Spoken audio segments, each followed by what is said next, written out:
Thuggizzle, man, we are out here at J&B Texas Cane Corsos. This is part 2. You know what I'm saying? I got my man Ryan. Okay, this is a great dog trainer. Okay, and I want y'all to look him up. Do you need a dog trainer? Easy and simple. You can find them on all social media platforms. Do you need a dog trainer? Okay, what we're gonna do here today is we're gonna follow up to the last video, and if you ain't seen that last video, go ahead and click that link down there and check out part 1. This is part 2. I appreciate you for having me back out here, Johnny. Beatrice right here, you know what I'm saying?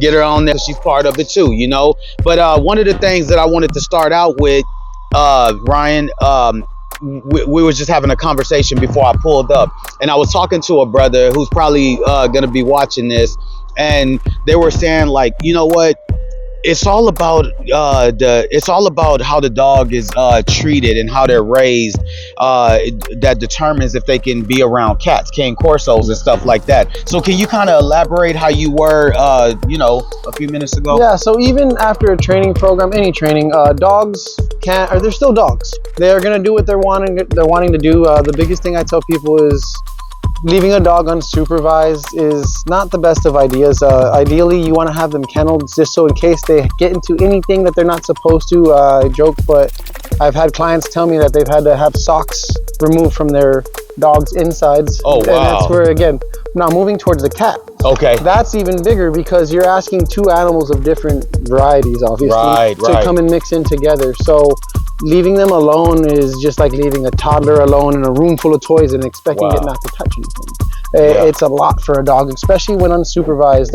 I joke, but how do you drive when a cop's behind you? Oh man, 10 and 2. Hey, seatbelt on. You might even turn the radio down, right? For real. So for real. Dogs are no different. When they know you're watching, they're sitting up straight, they're leaning over their eyes, they're doing what they're supposed to, but the minute you walk out of the room, they do know the difference. It doesn't change because they absolutely are aware of who their owners are and how they're paying attention. That's what's up. That's what's up. So that's very important to remember, that the dogs are just like kids, right?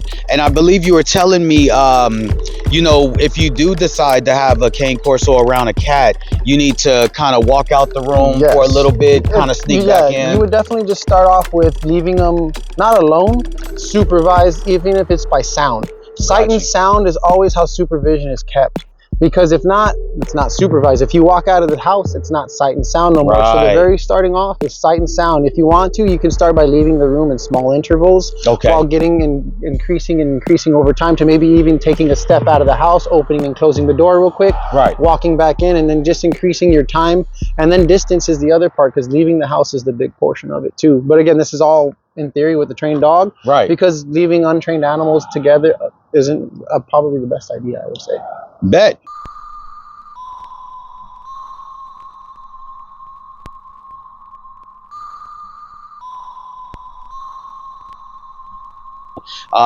You know, I'll let you know. So Cane Corsos in general, they're very big on guardianship. They're very big on protection of their family. So that's one of the reasons a lot of people like them. It's not because they're beautiful or they're this or that. A lot of people love that guardianship, but because of it, it's such a natural trait and behavior for that breed that when a dog goes untrained, it can be one small thing is being too close to mom. And then when dad gets close to mom, they start protecting mom. And that's honestly one of the biggest portions I hear a lot about when it comes to these dogs, is they choose a family member and they protect the singular family member, whether it can be the kids, whether it can be the mom or the dad, and they'll kind of alienate the rest of the family sometimes because there's such a strong guardianship. So say in the situation of somebody like you work a lot, right? His wife's home all the time. I'm sure a lot of the dogs are just as keen to his wife over him. So in that situation, if it were to be untrained, it can absolutely shift and change the guardianship towards, unfortunately, the dad or somebody. I've had 2 of those cases come up already, where the dog clinged on to the wife, and why? Because the husband was away working. And they called me up and, hey, my dog is getting really aggressive towards my husband. What do you recommend? Call the trainer. So it's not about us being men taking alpha position. They don't work like that. No, they work about whoever is around them the most. A lot of these dogs are very affectionate. They're very loving. They're very loyal, and because of it, they choose to typically cling to one person for the most part. If you're lucky, I love a dog that's very neutral across the board, but in certain situations it can get very possessive. I use the word possessive because that's what ends up happening, and then the possession doesn't just stop there. It can start with toys, right? And then they start thinking that everything's theirs, and then without training they kind of just like, I'm bad, I can do whatever I want in this house, nobody's gonna check me. Right. And that is the hardest part when you have most definitely, man. So let me ask you something. So if they are looking to, you know, hit you up, you know, on your website or on social media, do you need a dog trainer? What would be like a starting cost for someone, you know? Yeah, so we do I'll kind of go through all of our programs. Okay. So we offer many different programs, from lessons, from 1 week board and trains, 2 week board and trains. Now within the 2 week board and train, depending on your dog, there is on or off leash option. Okay. Now most dogs, as long as they don't have any aggression or any kind of, I use kind of scared like your other dog to where they want to just run and bolt out the door. Those are dogs that we may not have on the program as easily because again, it's a safety issue. Right. So, but those we do also do on and off leash for that reason. And we also have our highest package would be our 3 week training, which also comes with advanced commands outside of just your normal come and sit and breaking down. Yeah. Do y'all have any out right now? That's my son right there. Let's go check it.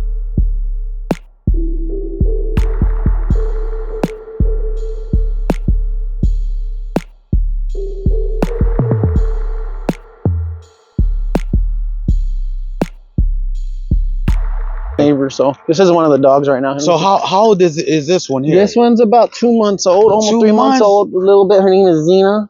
This dog is only 2 months hanging out here. Dang. Come here, baby bear. Let me see her. Look at the size on it. It's only 2 months old, man. Like, that's crazy. Oh, look at her. Oh, wow. Hey, mamas. Nice and warm. We've been keeping her nice and warm over here.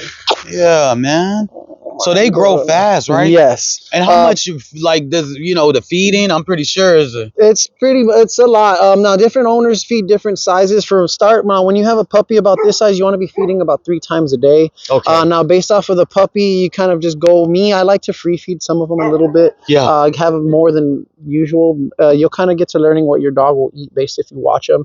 But always be in a habit of picking up the food and putting down the food. Don't have it, especially at night, to where they're just accessing it, especially water. I'm a huge fan of picking up puppies' food and water about 7:30 or 8 o'clock at night because it really starts a routine when it starts with their potty training. Right. So Logan helps out with the dog. Yeah, so he actually helps out with recording a lot of my videos. He's standing behind me while I'm walking and training the dogs. My wife also is a dog trainer with us. Oh, wow. Yeah, so she's at home with the rest of the kids right now. So I kind of had we have 4 boys. So okay. There full you go. family, full dog training. Hey, ain't nothing wrong with that. You know what I mean? Mm-hmm.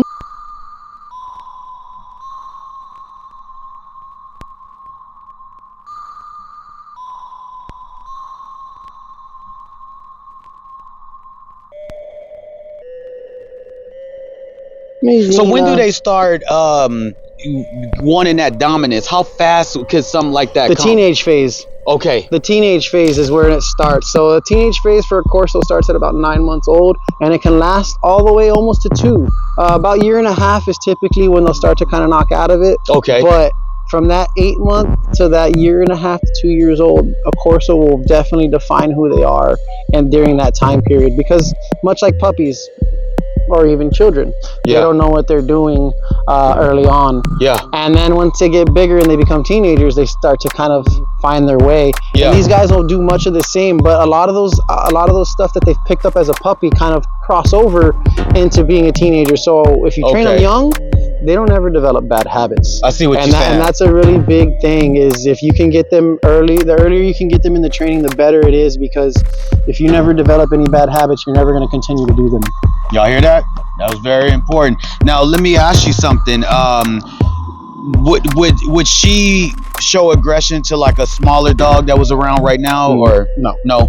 They just kind of. That's just not an innate trait that they have as puppies. Now, the only time I've seen a puppy do that, and this is where I'll talk about breed. Okay. And it's not just this breed, any breed, mixed breeds. Oh. Mixed breed dogs, you'll have a little bit, and I'm not knocking them, but you'll have some issues with them because you have dogs that have two different traits. I've trained a Belgian Malinois pit bull before. Right. Can you imagine how long it took me? 4 weeks. Because she did not like people and she did not like dogs. She would try to bite anything, everything, because you're bringing two different breeds and you're mixing it into a bag and you don't know what traits are going to get pulled out. So when you have young puppy, I've seen young puppies have aggression at a very young age for no reason. And the mom and parents swear up and down that they haven't done nothing and it's trying to bite everybody, and a lot of that can be genetics. Genetics play a big part into it, and that's why it's important that when you breed these guys, that the parents have great temperaments, and that's what he does. He does a really good job of doing. So I was just talking to Johnny before I was here. Guess what I was doing at my house? What's that? Taking on all my dogs that are training. And my wife's at home with those dogs too as well. So that's where it comes a lot into just routine, schedule. That's what a dog is it's routine and schedule. Because if you're not having a routine for your dog, you're not having a schedule for your dog, they're gonna make their own.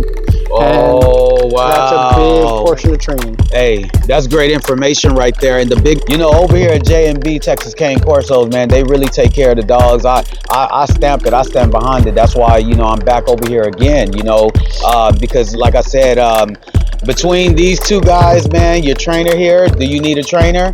And J&B Texas Cane Corsos, man, I think that when you're looking for Cane Corsos or training, start here. Start with people who actually care, because these are not people that are gonna just sell you a dog just to make money. They really care about what they're doing and they care about their breeds and stuff like that, man. So. And I did a lot of research, because when I first started doing this, that would be when I would sit down on my table over there with the puppy and the customer and everything. That would be the first thing that they would say, "Do you know a trainer?" And that was every time. I said, you know what? I'm gonna go out of my way. I'm going to do the legwork. I'm going to do the research. Right. And I'm going to have the trainer come out. Yeah. So when one of my other dogs come in breeding, I try to gather as many people as I can. Yeah. I call Ryan. Said, hey, I'm going to have 5 people here at 5 o'clock. Can you make it out? And we call it like a puppy. It's like a puppy pickup day. Yeah. So that when they come to pick up their dogs, I'm here. Okay. To field and answer any, like how you're asking all these questions. I'm here to field and answer all these questions. And when these dogs are this little, and we talk about training to set them up for when they're about 5 months old, or 4.5 months old is when we like to start their training. And it gives them time and obviously to get ready for everything. We give them some puppy tips and tricks, some packages that talks about potty training, that talks about crate, object desensitization. Sorry, that's a hard one for me to say. Just like the vacuum and things like that. Because big thing when you have puppies like this, put their food next to different objects in the house. Because they won't be scared of it later on. So putting their food next to a vacuum, an umbrella. There's a bunch of different things that you wouldn't realize. Umbrellas really freak out dogs if you've ever really thought about it. Wow.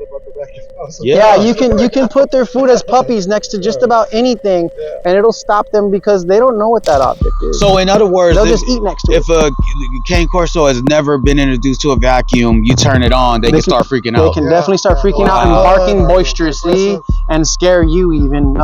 Just because of how large, and they can also they can attack the vacuum. Dogs are dogs. I always joke, but dogs will always be dogs, even if they're trained or untrained. They'll still make their own decisions, just like you and I will. Yeah. So when they come to you, right? When they come to, do you need a trainer? Do you need a dog trainer? Do you need a dog trainer? I'm sorry. The price can depend on your situation. So it's not situation. It's on what program you select.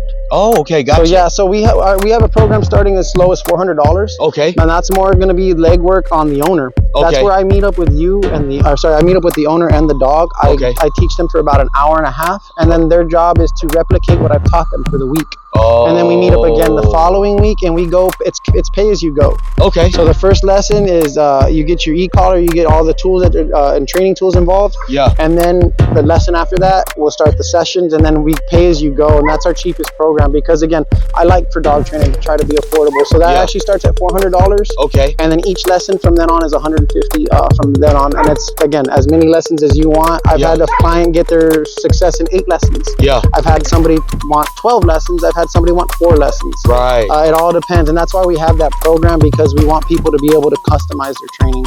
Now, the 1 and the 2 and the 3 week program are different. That's obviously depending on your level of obedience that you're looking to achieve. Okay. 7 days is a lot of time, but it's not 14 days and it's not 21 days. Right. And that's why the programs, each week that it goes up, obviously, in cost because of how long we have the dog. Now, with any of our 2 week purchases, you do get a lifetime guarantee. Y'all hear that? Do you notice, is it easier or harder for male and female? Which one is the Corsos? Yeah. I will say the females learn faster. Okay. The males seem to be a little clumsy sometimes. Because they're bigger typically. Okay. And I think their development is a little slower as far as mental, but they all end up being the same. But early on, I think the females are a little bit smarter. Yeah. I mean, that's probably true in actual life. Yeah. That's why you see, you know, this husband has his wife right there, because they are the rib, you know, and they hold things up, you know. So that is so cool, man. Definitely great to meet you. Is there anything else that we may have left out? Honestly. And this is great, man. I'm very grateful for you guys allowing us to share space with you guys and get this education out to the public. Follow up, not that I have to, but I call each and one of my clients. Hey, how did that training? He does. Like it? Is it to your satisfaction? Yeah. And I've not had one complaint. That's what's up, man.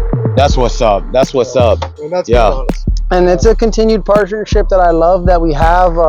Honestly, it makes buying a dog not a hassle. Because it's all one-stop shop. Even after training, it's not, for me, it's never, all right, bye. Right. We actually have alumni packages to where if you ever go out of town again, your dog gets discounted boarding because they've been trained through us already. Yeah, so you know what you're dealing. Come on, man.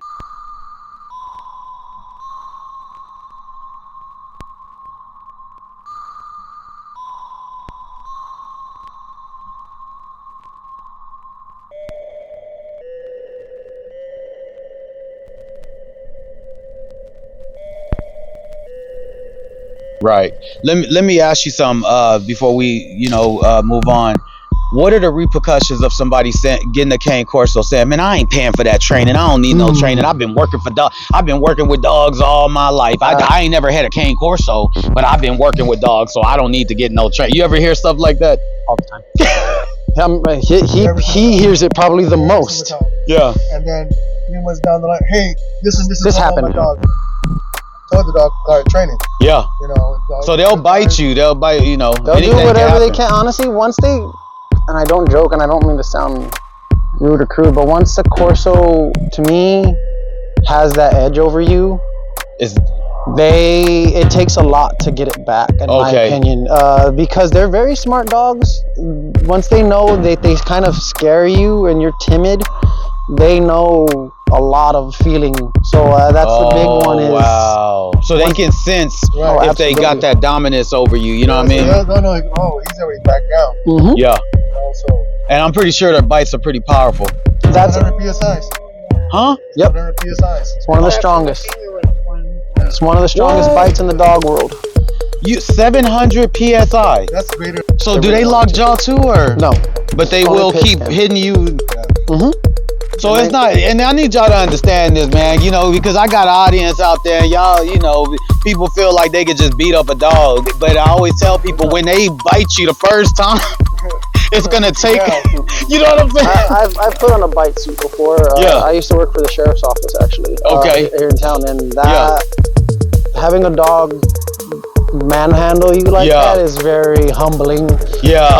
Even with the suit on, there's nothing you can do if a dog were to bite and hold. Most dogs don't know how to hold. And that's what the canine actual police training is for, is to teach the dog to not let go of the bite until it hears its word. But Corsos, yes, they will bite, and it's bad if they do, but a lot of the times it can be prevented. It cannot, I don't want to make everything so bad. But a lot of times it can be prevented. It's just knowing and seeing the signs. A lot of people think that they can, but they happen fast. It will go from growling and protecting the food to lunging at you in a heartbeat because you just missed that sign. So you should every day when you wake up or you get to your Cane Corso, is how important is it to observe behavior before they step out of the kennel? Everything. Okay. Yeah, the minute you have any dog, you don't just reach into even a kennel. That's their home. Oh wow. Do I walk into your home? Right. That's their box. That's their. So that's even if you're the owner, you still need to observe and respect their. Absolutely. Wow. Their space is their space, and that's why kenneling is important. It gives the dog their own area away from you. Okay. And that's where a lot of people think about the kennel as this bad box. Okay. A lot of owners treat the kennel as a bad box. Oh, go in your room. You messed up. No, you should normalize kenneling during the day when you're home. Okay. Because it teaches your dog not to be so stressed out when you leave. Right. Because a lot of owners keep their dog, they do it backwards. They keep their dog out all day. Okay. And then when they leave, they get in the box. You have now created an anxiety-prone dog because now they're doing this in the kennel. When are they coming home? When are they coming home? When are they coming home? Versus, hey, go in the kennel. I'm going to pull you out in about 30 minutes when I'm done cooking. Right. Boom, they come back out. You take them out to the restroom. They come back in. It's a flow. It's a state. They understand it. Versus, all right, get in here. I'm leaving. Bye. Dang, I see what you're saying. Too, like if you travel and you take your dog with you and you're in the hotel room, you can do you it. have the crate with you and you got to go downstairs when you can't take your dog. Yeah. And so you just put him in this crate. Come on, let's go in the crate for a little bit. I'll be back. Yeah. You put him in the crate. You don't have to worry about the dog tearing up the hotel or barking or anything else because you've normalized it. Wow. Once again, they can find you at Do You Need a Trainer? Do you need a dog trainer? Do you need a dog trainer? Here in San Antonio, Texas, we actually service all of Texas. Yeah. We've had a client come from Mississippi. Oh wow! They dropped their dog off from Mississippi. So y'all are getting business from everywhere. Yes. Wow. I actually have I have two dogs right now and currently training from Dallas. That says a lot about what he's putting out there, and man, I'm definitely grateful that you are sharing this knowledge with my audience, man. Because well, y'all, like I said, Ryan, right? Yes, sir. Do you need a dog trainer? Okay, Instagram. You got a website? Do you need a dog trainer? All of it. All of it. A dog trainer. It's all on Instagram. Everything. It's on Facebook. My phone number is on Instagram as well. It was nice talking to you. Hey, it's nice talking to you too, brother. Thank you much, man. Your boy Thuggizzle, man. We are out here at J&B Texas Cane Corsos. If you have not seen part 1 of the video, go over to my YouTube channel. Make sure you hit that subscribe button. Check out part 1. We're out here currently filming part 2, so I'm gonna be going live on this device. You know what I'm saying? Just streaming the whole time, and the other one we're actually shooting, the content and stuff like that. So, y'all just join in, man. And right now we're gonna do feeding, right? Right. We're gonna take them out of their kennels and their crates, and then put them in their kennels. We'll be feeding them. I'll be putting some wood chips in their dog houses to keep them warm. I replace the wood chip like every 3 days. Okay. To keep it, clean and stuff like that. Yeah. Which I did yesterday. So this morning, we'll be putting some fresh wood chips in there, and then you'll be able to feel the warmth out of that bag that we use to get an idea of how warm it keeps the dog. Gotcha. Yeah. Out here, man. Look at this one. Look. If you just walking and you seen something like this, look, come here. You scared or what? Look, if you just seen something like this, just staring at you, look at him. Look at the eyes. Right, come on. See? Real quick. Don't. Huh? Right here. Come here. There you go. Come here. Come on. There he is. Come on, Cane. Come on. Cane. Come on. You're okay. Come on, boy. Come on. There he is. Come on. You want me to follow you? Yeah, come on. Okay, let's roll. Come on. Come here, Cane. Come on. Welcome to J&B Texas Cane Corsos, baby. What I'm saying? Look, everywhere.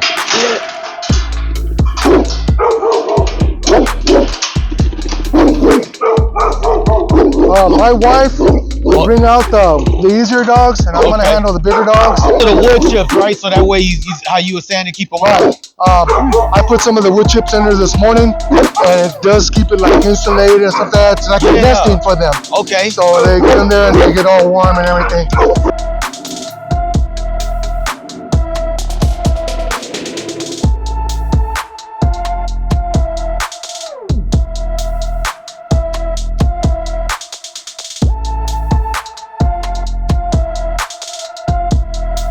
Yeah. I brought all my dogs inside, and I was up to like midnight, cleaning poop and washing slabs down and stuff like that. So it's not being a breeder is not easy.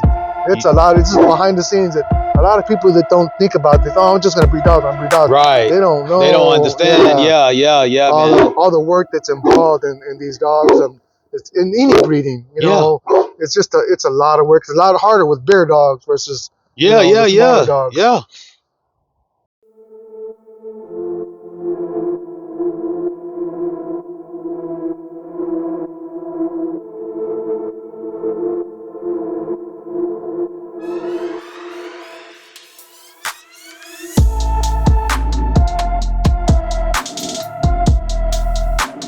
Look, he's grubbing too, isn't he? So how many of these, like, how many times do you got to feed him a day? I feed him once a day. Once a day, okay. Adult dogs, I feed him once a day. Okay. He gets like about 8 cups of food. Okay. And I just feed them once. And the puppies, of course, if I have puppies at the time, they get fed 3 times a day. And let me ask you something. Why dry food rather than like throwing whole chickens? You know how people throw all that stuff. You can do that, and that's not. I'm not against that. Okay. But when you feed raw, you have to do an intense research, just like you do on the dog. Okay. Because if you're missing one ingredient, you can really screw the dog up. Oh. Skin conditions, joints, eyes, stuff like that. So if you're doing wrong, and I have nothing against that. Yeah. But you got to do the proper research and give them the proper nutrition that these dogs require. Yes, sir. Versus if I buy high grade kibble, it's just a matter of scooping it, and it's a lot easier for my wife if I have to go out of town and I'm not here, you know, to help with the dogs. My son's inside; he helps her bring the dogs in and out. Okay. But as far as feeding, it's just easier for her to grab a scoop of the kibble, put it in there, and then feed them like that. That makes sense. That makes sense. When I want to put weight on some dogs, I do get chicken thigh bones, boneless, and I'll give them 2 thigh bones in the morning and then 2 in the afternoon. And that's if I'm wanting to put weight on the dog, which is a rare deal because these dogs usually take care of themselves. But you know that with the food you're giving them versus the raw stuff, they're getting everything they need. That's what's important. And then, don't get me wrong, because there has been some recalls on certain dog foods, and that's just something that one person has to watch out. Right. If you see your dog throwing up or going, diarrhea, then there's issues. Something's going on. Yeah. And it's either the dog himself or the dog food. I had one dog that I had to take him to the vet because he started having blood in his poop. So I took him over there, and then wound up having he had bacteria in his stomach because of the dog food. So I switched dog foods right away. So it's a never-ending knowledge thing. You got to research and keep. And that's the thing, man. When you grabbing these Cane Corsos, man, like he said, it's a never-ending job, and he's always learning stuff, and that's what I like about J&B Texas Cane Corsos. Well, it's true, like what Ryan was saying earlier about the vacuum deal. That was something new to me, which is, oh shoot, okay, that's something I'll have to try too. Right. Because I claim never to know everything. I don't know everything. Right. I have a mentor. I'm lucky to have a mentor that has over 30 years of experience, and I go to him every single time that I have doubt or I have a question, and he helps me. That's what's up.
Loki in that other cage? All right.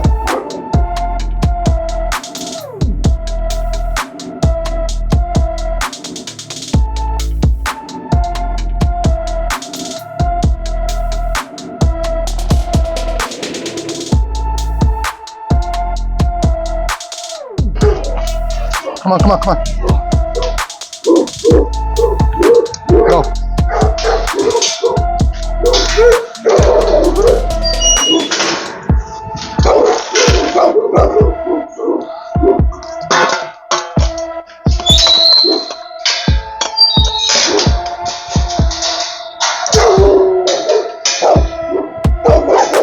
Over here.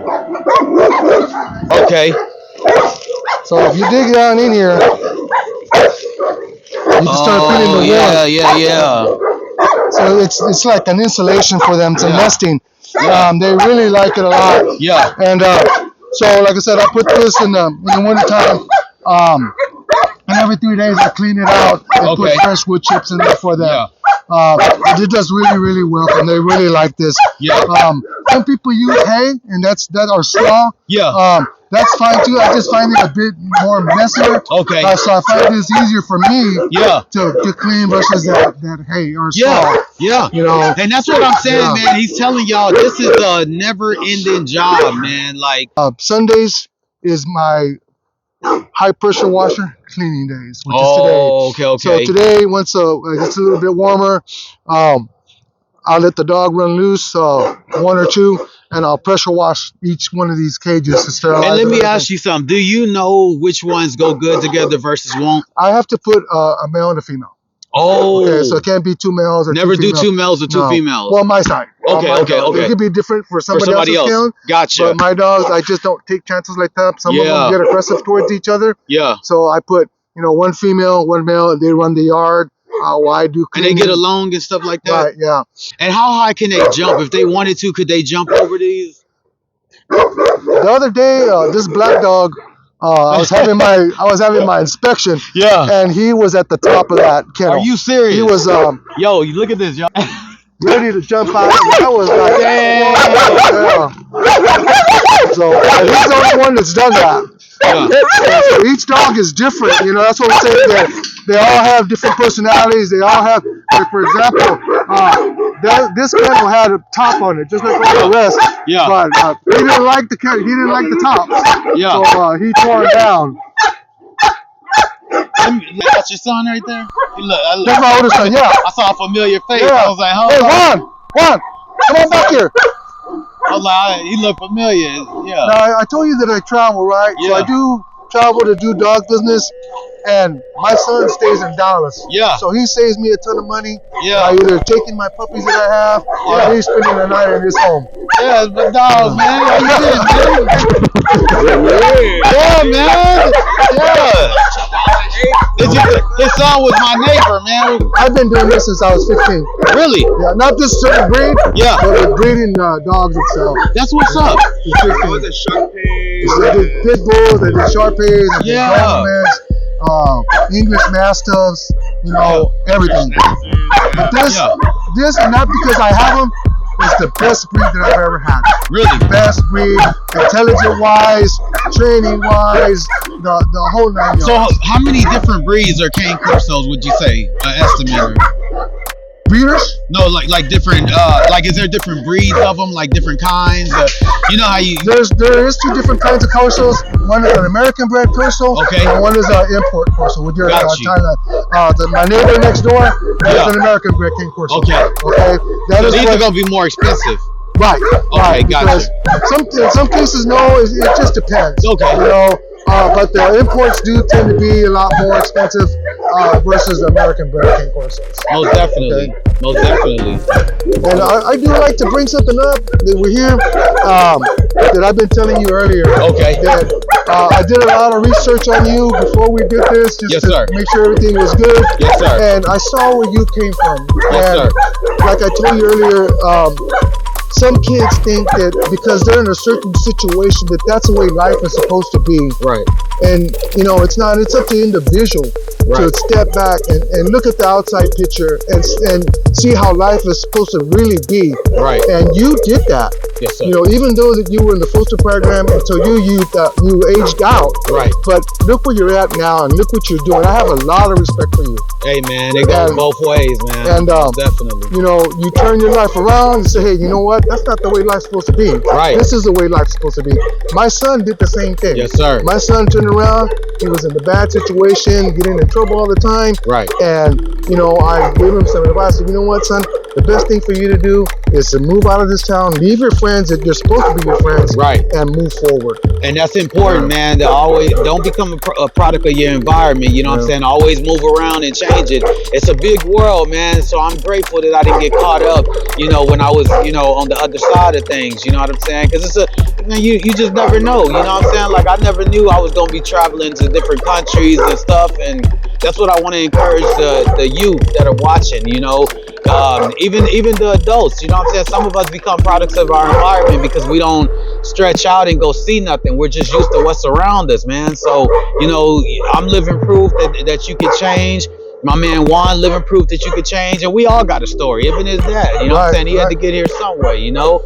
But yeah, man, J&B, Texas Cane Corsos, man, this is part 2, and we're going to definitely give y'all more. It's not over, you know what I'm saying? What'd you say we're going to do on the next video? We're going to do a puppy pickup day. Puppy pickup day is next, okay? And I'll have the trainer out there also, and the process we go about once the client receives their puppy, and then Ryan will be there, so Ryan will explain, you know, how he goes about training the dogs and tools he uses. Yeah.